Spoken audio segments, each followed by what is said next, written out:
Dokázali by ste prežiť z 572 eur, respektíve 317 eur mesačne? Ide o priemernú výšku invalidného dôchodku na Slovensku, ktorá sa vypláca invalidným dôchodcom. Ľudia s menším príjmom alebo živnostníci s nízkymi odvodmi by mali ešte dokonca nižšie invalidné dôchodky.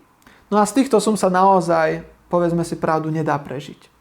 Kto nemá aspoň odložených 100 000 eur, ktoré by vedel používať na nejaké vyplácanie si dodatočných peňazí počas invalidného dôchodku, tak mu jednoznačne odporúčam zabezpečiť si invaliditu prostredníctvom životného poistenia. Nestojí to veľa a za pár eur vieme zabezpečiť to, že nebudete nútení z týchto peňazí žiť každý mesiac.